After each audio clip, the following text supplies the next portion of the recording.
Welcome to Engineering Funda family. This video is a part of Advanced Microprocessor video lecture series, and in this video I'll be going to explain you pipelining of Pentium microprocessor. My dear students, when we talk about pipelining in Pentium microprocessor, then there are two categories of pipelining that is happening. First is integer pipelining and second is 5-stage pipelining. Let me explain you first what is the meaning of integer pipelining and what is the meaning of 5-stage pipelining. Integer pipelining means here we are having two pipes with Pentium microprocessor. My dear students, with Pentium microprocessor we are having two execution units. One execution unit that is assigned with U pipe and second execution unit that is assigned with V pipe. So two separate execution units are there and separate pipes are there, that is referred as integer pipe, right? So U pipe and V pipe, two pipes are there in parallel, right? That is referred as integer pipe. Now second level pipelining, that is 5-stage pipelining. Now what is the meaning of 5-stage pipelining? My dear students, both of this pipe will be given with instructions, right, for execution. Now whatever instruction that we give it over here, that instruction will be bisected into 5 different stages. First stage will be fetch, second will be decode 1, third will be decode 2, fourth will be execute and fifth will be write back. That is how instruction is bisected into 5 different stages, right? And here you will be observing this 5-stage execution that is happening with both of this pipe, right? It is not like U pipe is having 5 stages and V pipe is not having 5 stages. It is not the case. Here both of this pipe is having 5-stage execution, right? So in total you will be observing there are two pipes, right? So both pipes are having instructions inside. One pipe is having 5 stages. So how many instructions will be there in pipelining over here? 5. With this pipe, how many instructions will be there? 5. So total 10 instructions will be there in pipelining of Pentium microprocessor, right? Now my dear students, what I'll do is I'll explain you this by graphics first. After that, with each of that stage what is happening, that I'll discuss with you, right? So my dear students, as I have said, pipelining that is happening in parallel execution with Pentium microprocessor, and that will happen with respect to clock. Here let us consider first U pipe that will be given with instruction 1 and V pipe that will be given with instruction 2. So that instruction that will get bisected into 5 stages you see over here. Instruction fetch, decode 1, decode 2, execute and write back. And that is also bisected for V pipe as well. So instruction 2 is there with V pipe, that is also bisected in 5 stages. Now what will happen is when next clock cycle comes, at that time we will insert another instructions. So you will be observing with U pipe there will be instruction 3 and then V pipe is having instruction 4. Again that will get bisected into 5 stages you see over here. After another clock you will be observing from here U pipe will be having instruction 5 and V pipe will be having instruction 6, and again it will get bisected into 5 stages.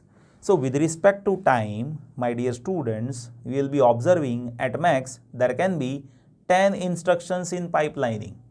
Here two categories of pipelining is happening. Integer pipeline, so in parallel 2 instructions can be inserted in each pipe, right? And those instructions are bisected at 5 stages, right? So in total 10 instructions will be there in pipeline of Pentium microprocessor.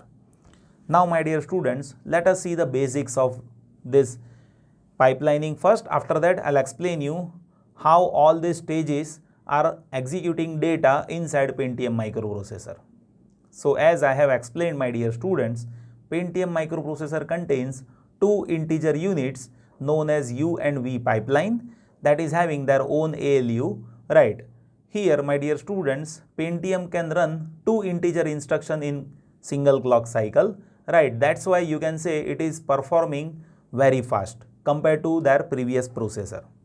Here 5 stages are there with each instruction, right? Those are prefetch, then decode 1, decode 2, then execute and write back. Here my dear students, when we talk about prefetch, so here we perform fetch operation, but it is written prefetch. Why? The reason is in pipeline we are already having many instructions, right?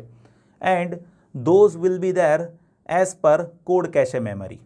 So here code cache memory, that is giving data to prefetch buffer. Prefetch buffer will take data from code cache memory, right? And for both of this pipe, we are having 32 bytes of prefetch buffer, right?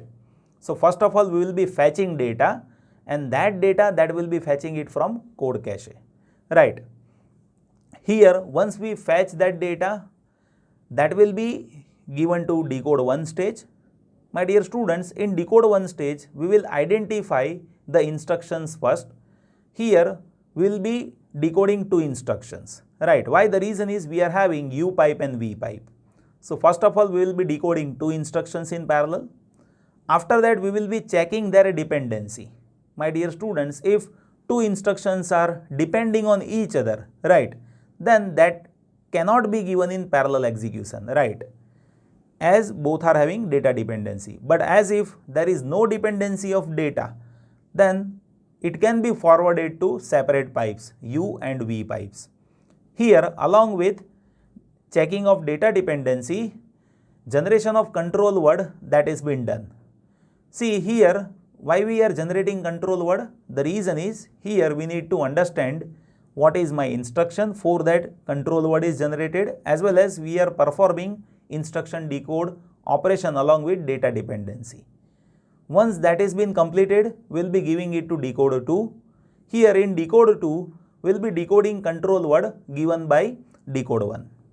So once you decode that control word, you will be having idea about what are my operands. Those operands may be there in register or it may be there in address. So here we are deal with to generate address, as well as we are deal with to identify operands from the registers. So that is been done in decoder 2. Once that control word is decoded, as well as once we are having operands, we will be executing next stage, that will be execute. So in execute, ALU will come in picture. It will take operands, and based on operands, it will perform arithmetic task. Now operands may be there in registers or it may be there at address. As if it is there at address, then data cache will come in the picture. But as if it is there in register, then registers are already connected with ALU, right?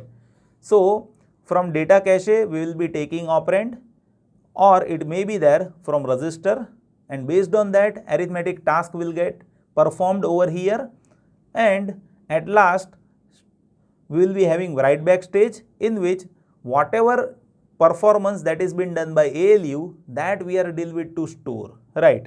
So at last we will be updating registers, flags and data on addresses, right? So that is our 5th stage, that is referred as write back stage. So that is how, my dear students, in parallel execution of instruction is happening. Here, my dear students, you should know main instructions that is been performed by U pipe, and simple instructions, those are performed by V pipe. When you write instructions in sequence, then first instruction will be given to U pipe, second will be given to V pipe, third will be given to U pipe, fourth will be given to V pipe. That is how execution will happen. Here it is not like we are executing instructions like 5 instructions with U pipe and another 5 with V pipe. That is how it is not happening. The reason is data dependency, that is the major issue that we are decoding during decode 1 stage, right? So this is all about pipelining of Pentium microprocessor. I hope you have understood this. Still, if any query is there, what I want is you just post that in comment box so that we can have further discussion. Thank you so much for watching this video.